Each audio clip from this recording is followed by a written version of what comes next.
Hola, aujourd'hui je vous parle de mes objectifs financiers de mars.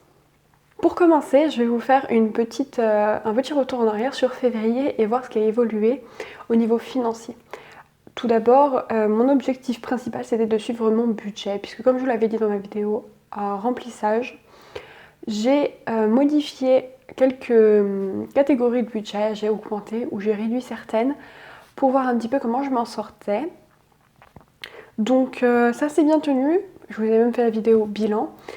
Mais après la vidéo bilan, du coup, il y a eu encore quelques jours de février et on a eu quelques petits soucis. Donc il a fallu ramener notre chat chez le vétérinaire.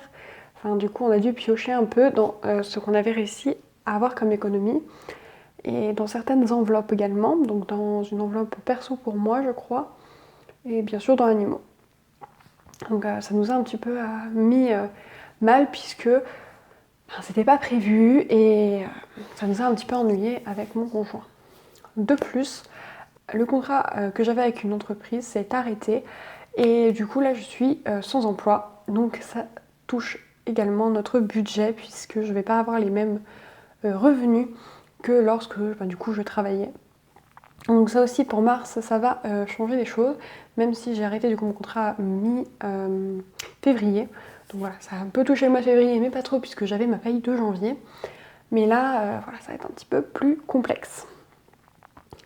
Du coup, on va de suite passer aux objectifs de mars. Et la semaine prochaine, je ferai la vidéo budget de mars. Donc là, vous verrez vraiment ce qui va se passer.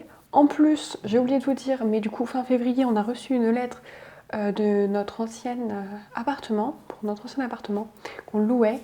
Et on a une charge supplémentaire à payer pour les eaux d'un prestataire qu'on n'a jamais eu. Mais bon, ils nous ont dit que les tuyaux leur appartenaient et comme on a utilisé l'eau au travers d'un autre prestataire, et il faut payer.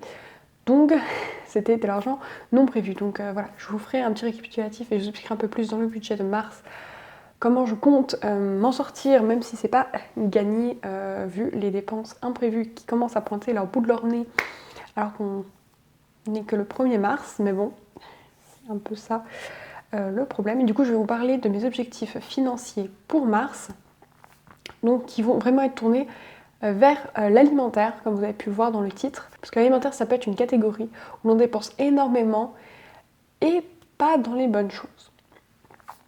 Donc tout au long du mois, je vais vous faire des vidéos en lien avec l'alimentation, en lien avec les économies qu'on peut faire face à l'alimentation. Et là, je vais vous donner quelques pistes du coup de petits objectifs que vous aussi vous pouvez mettre si vous voulez reprendre votre budget en main. Alors tout d'abord, je regarde un peu plus bas parce qu'il y a mon ordinateur avec mes objectifs. Alors tout d'abord, j'ai mis suivre mon budget. Toujours hyper important, donc je fais la méthode des enveloppes pour l'alimentation. Donc ça va être hyper important de traquer ça. Et j'espère que cette fois, on va pas avoir de soucis. Ce que j'entends par soucis, c'est aussi niveau restauration rapide ou autre restauration. Parce que c'est moi qui pêche. Et du coup, j'ai décidé de faire beaucoup plus de meal prep, ou du moins de préparer plus de choses en avance en fait, pour m'éviter de craquer sur du fast-food que je trouve pas forcément qualitatif, quoi. Mais ça dépanne quand on n'a pas envie de s'embêter à cuisiner. Ensuite, j'ai essayé de faire plus de vrac. Alors, je vais déjà au marché, donc pour tout ce qui est fruits, légumes, fromage, viande pour mon conjoint et pain. Voilà. C'est un peu les gros trucs qu'on retrouve au marché.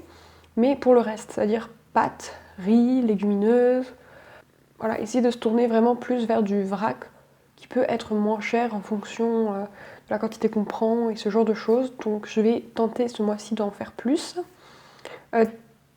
Prendre plus de to go to go. Donc ça peut être super intéressant, surtout comme je vous dis, les petits repas plaisir. Je sais qu'il y a un restaurant chinois près de chez moi qui en fait. De temps en temps, il y a des hôtels qui font aussi pour les petits déjeuners.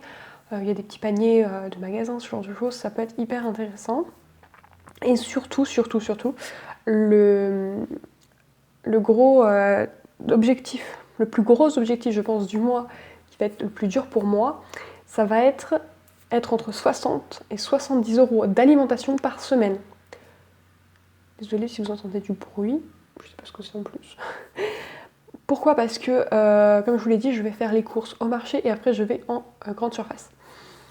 Et souvent en grande surface, c'est plus compliqué je trouve de calculer plutôt qu'au marché, puisque après il y a beaucoup de choses plaisir en fait au supermarché et souvent je ne fais pas mes courses seule, du coup je suis avec mon conjoint et des fois c'est plus compliqué de respecter ça parce qu'il y a des choses qui le tentent, qui lui font envie et ce genre de choses là.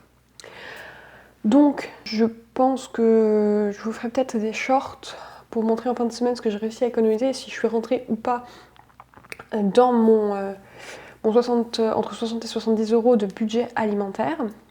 Donc vraiment je vais traquer pour vraiment pas dépasser parce que souvent on est plus autour de 90 euros par semaine.